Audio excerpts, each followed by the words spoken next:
24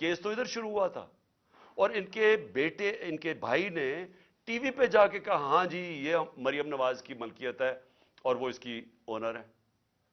وہ ہے 5 ارب کا. پھر چودھری شوگر مل میں 250 کروڑ کا کیس ہے. پھر نواز شریف کا چودھری شوگر مل میں اس کے اوپر بھی 250 کروڑ روپے کا کیس ہے. اور پھر توشہ خانہ میں 25 کروڑ کا کیس ہے. یہ سب معاف ہو چکے ہیں. آصف زرداری کی پاک لین ریفرنس میں 3.7 3 ارب 70 کروڑ روپے کا اس کا پاک لین ریفرنس ہے. اور اس کا جو فیک بینک اکاؤنٹ کیسز ہیں وہ ہیں 33 ارب کے. یہ ہیں ان کے، اس کے زرداری کے 37 ارب روپے کے کیسز ہیں. اور اس کے اوپر کوئی بات نہیں ہو رہی. 1100 ارب روپے کے ان کے سارے کیس معاف ہو گئے ہیں جب سے یہ آئے ہیں. اور یہ کبھی وہ توشہ خانہ پکڑتے ہیں، کبھی وہ فورن فنڈنگ پکڑتے ہیں. میں یہ بھی آج کہتا ہوں کہ جس دن ہم ساری پارٹیز کی ان کے اکاؤنٹ سامنے آئے، جی پوچھے تو صحیح یہ کدھر سے پیسے اکٹھے کرتے ہیں. ہم تو 8 سال سے اسکروٹی ہو رہی ہے ہماری. ہمارے پاس 40,000 ڈونر بیئرس ہے جو لوگوں کو کال کر کے کہتے ہیں انہوں نے کہا ہم نے پی ٹی آئی کو پیسے دیے ہیں. ذرا مجھے بتائیں ان کے پاس پیسہ کدھر سے آتا ہے. اور جس دن اس کی وجہ سے الیکشن کمیشن کا کیس نہیں سن رہا، وہ سامنے ہی نہیں آتا. عدالت کہہ بیٹھی ہے کہ ساری پارٹیز کے اکٹھے کیس سنے جائیں، لیکن ان کے کیس سامنے نہیں آتے. تو ہمارے اوپر کیسز کے علاوہ میں جو بتانا چاہتا ہوں کہ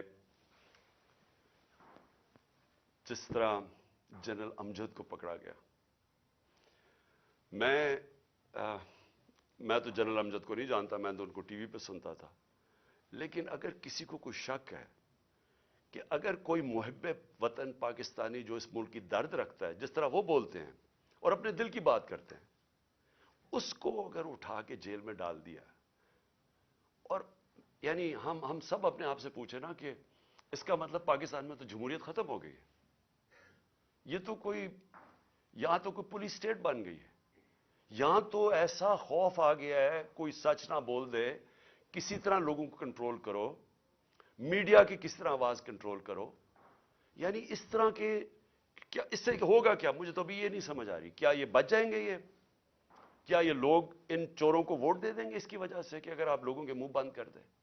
کیا ہمیں جو ڈرایا دھمکایا جا رہا ہے اور یہ جو ہر روز نئی ایف آئی آر، کیا اس سے ہم پیچھے ہٹ جائیں گے؟ ہمارے لوگ اس وقت جو جیلوں کے اندر گئے ہیں، جیل بھرو تحریک میں،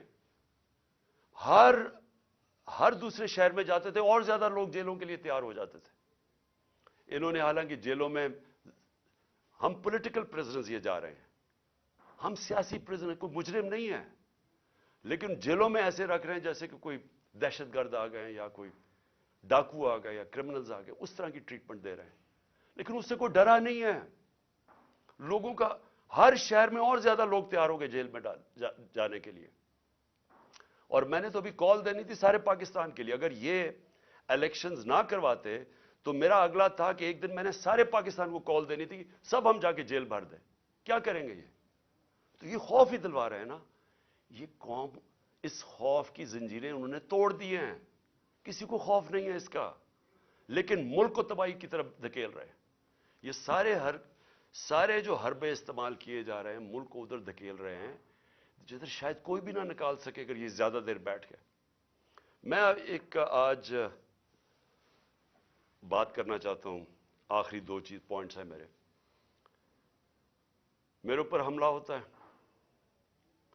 مجھے پتا ہوتا ہے، اس سے پہلے میں بولتا رہا کہ میرے اوپر حملہ کرنے لگے ہیں، یہ میرے اوپر اٹیمپٹ ہونے لگا ہے، دینی انتہا پسند کے نام پہ مجھے مارا جائے گا. میں کہتا رہا اور میں نے کہا کہ اس میں طاقتور لوگ شامل ہیں، نام نہیں میں نے لیے. جب میرے اوپر اٹیمپٹ ہوا اور اللہ کی کوئی خاص ہی کرم تھا، اس نے مجھے بچا لیا، تو اس کے بعد میں نے ان 3 لوگوں کے نام لیے: ڈرٹی ہیری، شہباز شریف اور رانا ثناءاللہ. یہ تینوں شامل تھے. اور نواز شریف کو پتا تھا لندن میں بیٹھ کے.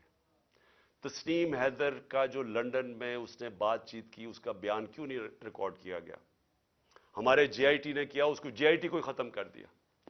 JIT کو وہ کیا کہتا ہے کہ اس نے خود سنا نواز شریف کو کہتے ہوئے کہ عمران خان اور ارشد شریف کو مروانا ہے. وہ بیان یہ دیتا ہے اور جا کے اس نے پولیس اسٹیشن میں یہ بیان دیا ہے. اس کا جو وکیل ہے مہتاب, اس نے کنفرم کیا ہے کہ پولیس میں وہ بیان دیتا ہے کہ یہ وہاں پلان بنا تھا مجھے مروانے کا اور ارشد شریف کو, اور مدد مانگ رہا تھا اس کی کہ پرووائڈ کرے کہیں مارنے والا شوٹر. JIT ریکارڈ کرتی ہے تسیم کی اس کی جو ویڈیو ہے. اس کے بعد کیا مجبوری تھی کہ کیئر ٹیکر گورنمنٹ JIT ختم کر دیتی ہے, اور JIT ختم کر کے 4 ان لوگوں کو JIT پہ بٹھا دیتی ہے, وہ JIT کے جو ممبرز جن کے اوپر پروسیکیوٹر جنرل کہتا ہے ٹیررسٹ کی عدالت میں جدھر کیس ہو رہا ہے, اس عدالت میں جج کے سامنے وہ پروسیکیوٹر کہتا ہے کہ 4 لوگ جو JIT کے ممبرز تھے انہوں نے JIT کو سیبوٹاج کرنے کی کوشش کی, ان کے اوپر کاروائی ہونی چاہیے. ان کو آپ JIT کے اوپر لے آئے ہیں یہ لوگ, ان کے ذریعے اب انویسٹیگیشن ہوگی. میرا اپنی ساری قوم کے سامنے سوال یہ ہے کہ کون ڈرا ہوا ہے اتنا زیادہ, کیوں ڈرے ہوئے ہیں یہ؟ اگر یہ بے قصور ہیں تو JIT کو کام کرنے دیتے, کیوں اتنے خوف زدہ ہیں کہ سچ قوم کے سامنے آ جائے گا؟ کیونکہ طاقتور یہ سارے اس میں ملوث ہیں. اب میں نے دوسری بات یہ کی کہ میرے اوپر یہ پھر اٹیک کریں گے, یہ زیادہ خوف زدہ ہیں. اب خوف زدہ یہ ہیں کہ یہ اگر اقتدار میں آ گیا تو شاید ان کی شامت آ جائے گی. اس ڈر سے اب انہوں نے پھر سے مجھے قتل کرنے کی کوشش کرنی ہے. میں ساری قوم کے سامنے کہہ رہا ہوں, یہ 3 اور بھی ان دونوں کے لوگوں کے ابھی میں نام نہیں لے رہا, لیکن میں نے اپنی ٹیپ کے اندر ان دونوں کے نام رکھے ہوئے جو میں نے ایک ٹیپ پہلے کی ریکارڈ کروائی ہوئے, کون وہ لوگ تھے جو شروع سے مجھے چاہتے تھے قتل کرنا.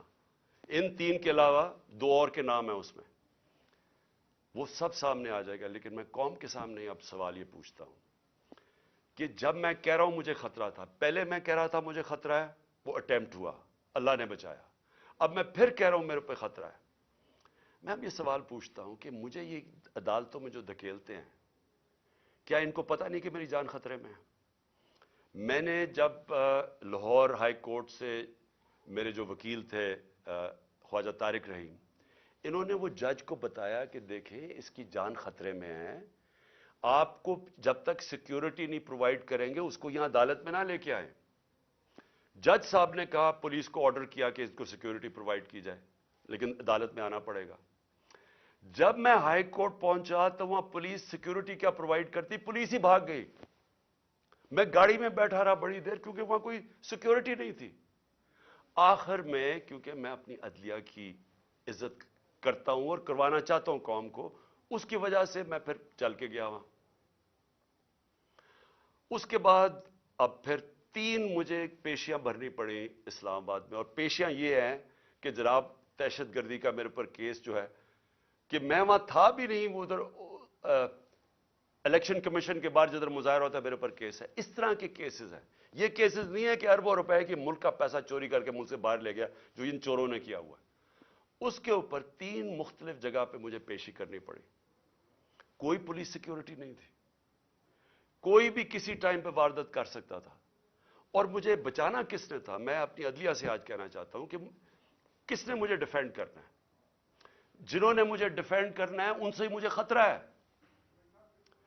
کیا انٹیریئر منسٹر مجھے ڈیفینڈ کرے گا؟ یہ شہباز شریف کرے گا؟ ان کے نیچے ساری فیڈرل گورنمنٹ کی ایجنسیز ہیں, ان کے نیچے پولیس ہے, تو خطرہ تو ان سے ہے.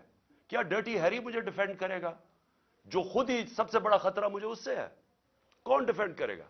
تو مجھے ان پبلک جگہوں پہ لے کے جا رہے ہیں, جبکہ میں یہ بتا دوں جو نوید جو شوٹر ہے جس نے مجھے گولیاں ماری تھی, یہ 3 میری ٹانگ پہ اور اوروں کو لگی تھی, اس کی ٹرائل اس کو عدالت نہیں جانا پڑا کیونکہ وہ کہتے ہیں اس کی جان کو خطرہ ہے. اس کی جیل میں ہو رہی ہے ٹرائل, اس کی ویڈیو کانفرنس پہ ہو رہی ہے, تو میری کیوں نہیں ہو سکتی؟ میں نے جرم کتنا, جو قتل کرنے والا ہے وہ تو وہاں بیٹھ کے اس کا ٹرائل ہو رہی.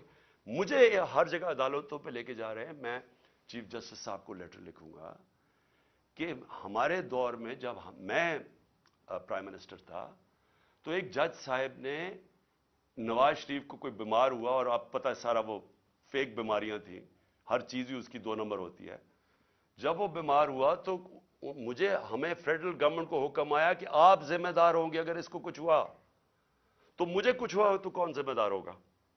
کیونکہ جنہوں نے ذمہ دار ہونا وہ تو خود ہی مارنے کے چکر میں ہے مجھے.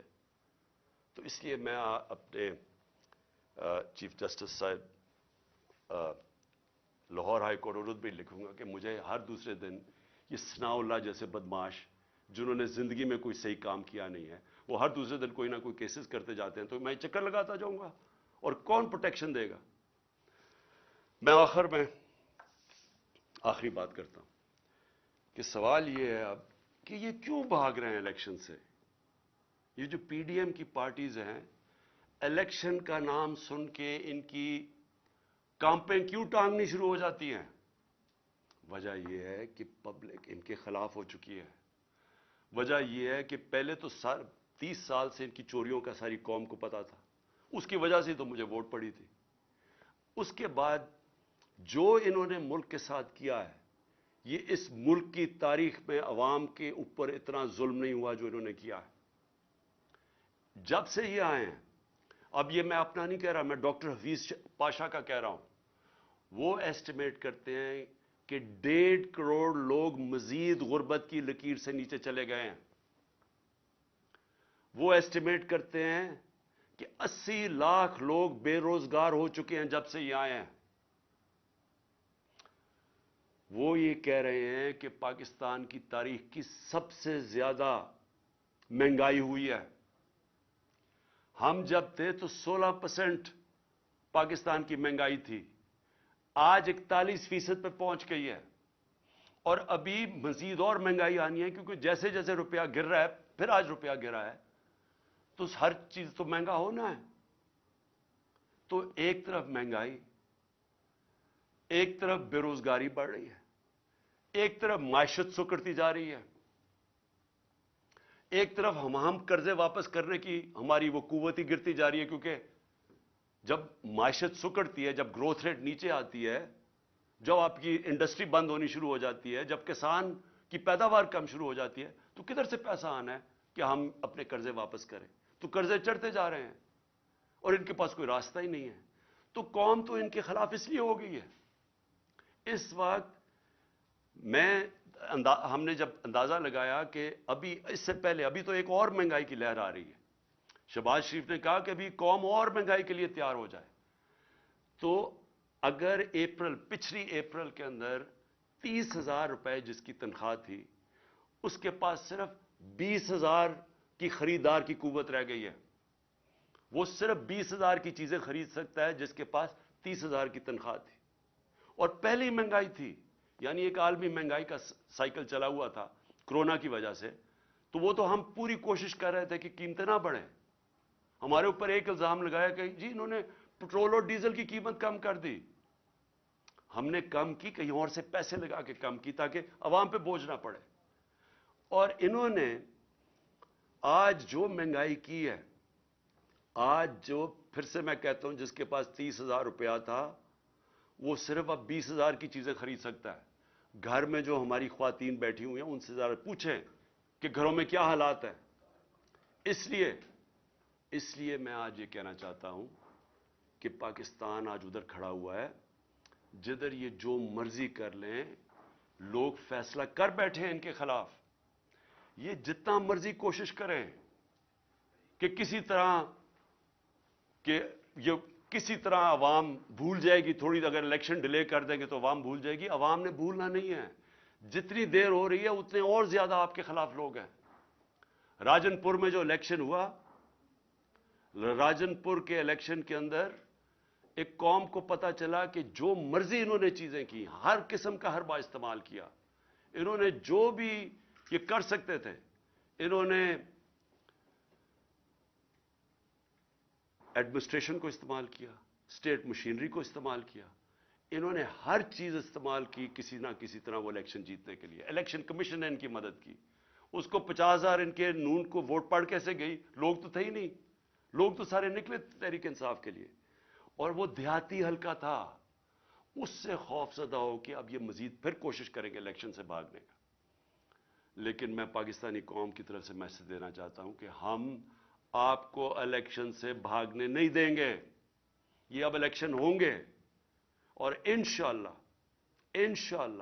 اس ملک کے اندر حقیقی جمہوریت بھی آئے گی، اور اس ملک کے اندر قانون کی بالادستی بھی قائم ہوگی، اور انشاءاللہ قوم مل کے یہ مشکل وقت سے لڑے گی، اور انشاءاللہ پھر خوشحالی بھی آئے گی۔